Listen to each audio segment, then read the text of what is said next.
Hello, good morning.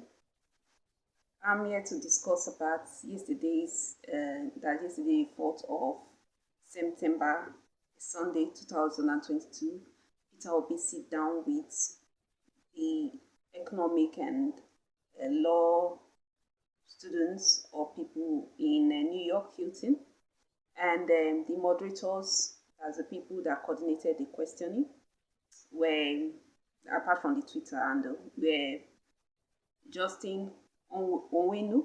Justin Owenu is from the Black Law Students, and Nyoma Wanko from the African Business Club. So the topic was Afro economics and government policy, a conversation with Peter Obi. So they started off by asking Peter Obi to give some information about his background and what drew him into politics. He said he grew up between his elder sister that is a reverend sister and his younger brother that is a reverend father, and he always felt compelled to do the right thing. And when he was in Kellogg on a business course, the dean spoke with him in a conversation with him and told him that to build public wealth you have um, to take people out of poverty. You have to build public wealth. That private wealth is not going to take people out of poverty. Take note of that article.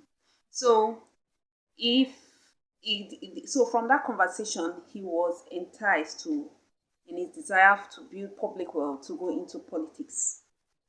And he said that politics in Nigeria is like an organized crime, which is something that I believe I have I have said in my private conversation with people. Because when you watch things like, I've not watched 24, but I used to watch Homeland Security a lot.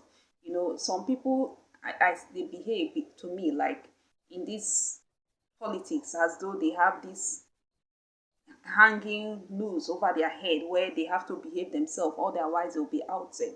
So it's like an organized crime where your sins are what they use to puppet you to do what you need to do. That is why none of them can talk. We have lawmakers and no law is being done because all of them have their skeletons in their closet. That is what I believe. So he was asked what is his advice to people who want to go into politics, and he said that he will advise them to have a career, not just to depend on politics. Yeah, I think he didn't say this part I'm about to say. I think having a career saves you from being desperate. You understand, when you go into politics. So he said that you should have a career, a secondary job when you want to get into politics. He said, for example, Patutomi is a professor and he does not depend solely on politics. He's not frustrated in politics. I'm adding that. So I also think that personally, I also think that you also have to have a love for the people like Peter Obi and the ability to influence by your honest disposition. So he said that him going to the judiciary when someone else was declared a winner when he won in Anambra was his radicality to see the true extent of the ability of the judiciary system to work. I'm kind of paraphrasing, but that was what he said anyway. So he was declared a winner, and his full term was well adjusted. So he was also asked how he would be able to, bring about development, and he said it will be through the pursuit of clear lines of measurable means of development using the Human Development Index, which he says is made up of life expectancy, education, and capital. So you see, I learned some economics in that discussion. So the Human Development Index made up of life expectancy, education, and capital. And he said that the capital needs focus in investment in macro, medium, and small economics, which is what has powered about 60% of China.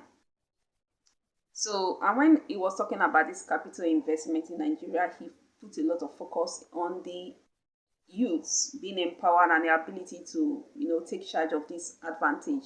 He spoke with them with so much pride, with so much hope and so much faith. I mean, he spoke with them as though like he is a father that is so proud of his children. It was wonderful. And he was asked what he would do to change the investment environment in Nigeria, and he said that government must understand the need to have a conducive environment via security and law and order 24/7 in the state. On Nigeria inflation, Peter Obi, first of all, outlined the fact that, in Nigeria, the government likes to make people to be panicked and to be afraid. That is just it. Whether it's the neocolonialistic purposing hands on them, or whether it is just sheer wickedness, I don't know. But the government in Nigeria, as it is today, loves to instill panic and fear. That is how they used to control the people. And first of all, Peter Obi calmed the people by this question on how to impact Nigeria inflation by first of all making it known that inflation is not only subject to Nigeria. Since 2020, many people are fighting inflation. If you are in the business news worldwide, you know that inflation right now is a big topic, even today as we are speaking now, in Europe and UK, and that is one of the reasons why their currency is falling badly. So he said that we will drive more on productivity to reduce inflation, especially on agricultural potentials that we have in Nigeria that we are not using because of this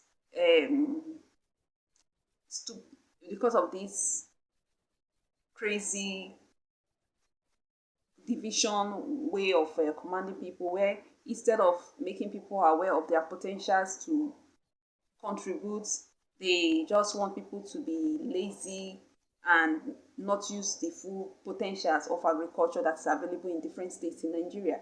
And of course, we know that there have been various reports that people that grow crops in the north are being harassed by bandit terrorists. I mean, if you are terrorizing somebody from their land, it's not done by a bandit. It's the terrorists. You are killing people. So I don't know why they give them the glorified name of bandits. You are terrorists. Okay, maybe it's for good economy situation. I don't know. So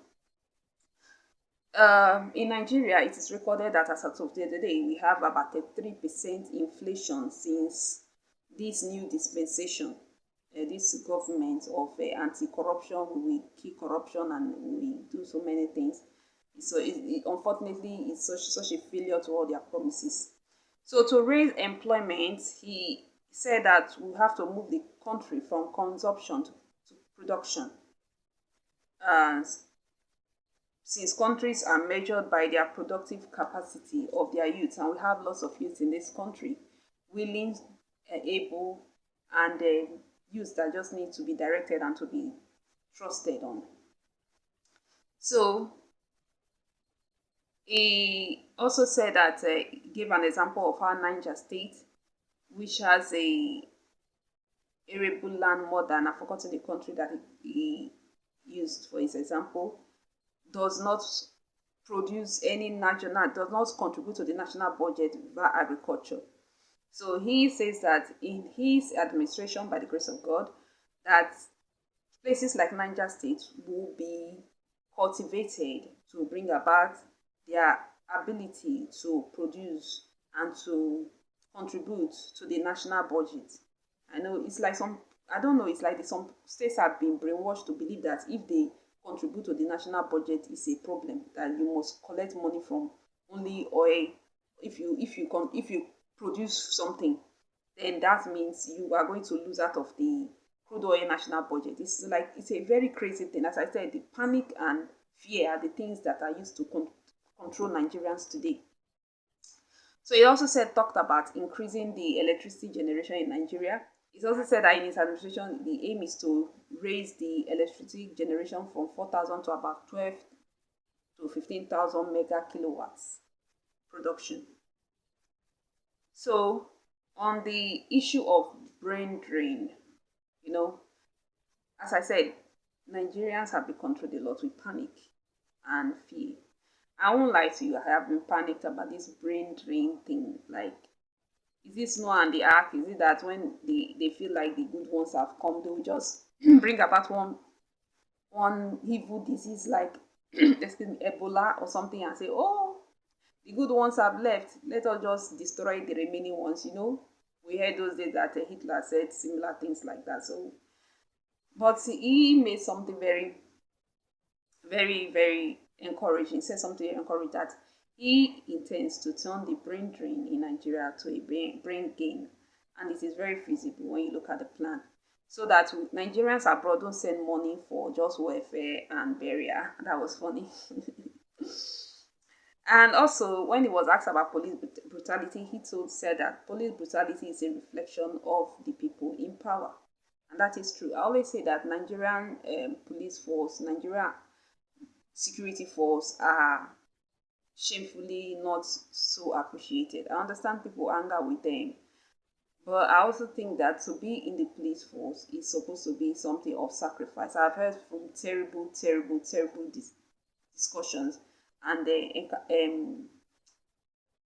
people's experiences in polices and stuff like that, and it's so bad. I mean, this is supposed to be an area of self contribution, one of the greatest contribution to a nation, and then people are just talking hate at you. So he said that police brutality is a reflection of the brutality of the leaders, and that's why you see some leaders coming through and people are being flogged, pushed around. That in his government that did not happen, and that bad behavior and rascality has been linked to being successful. Yeah, you see, when some successful people are passing.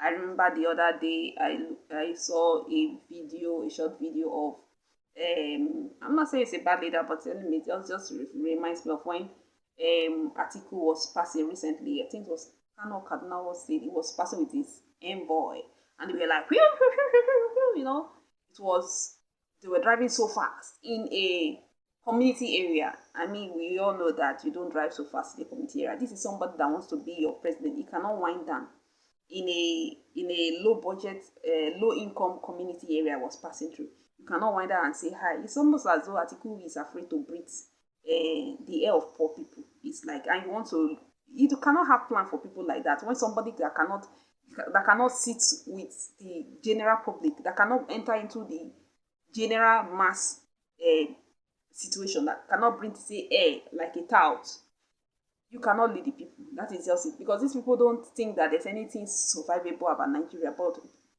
Peter Obi believes in the sustainability, in the resurrection, and in the restoration of this country, Nigeria. And that is what we need.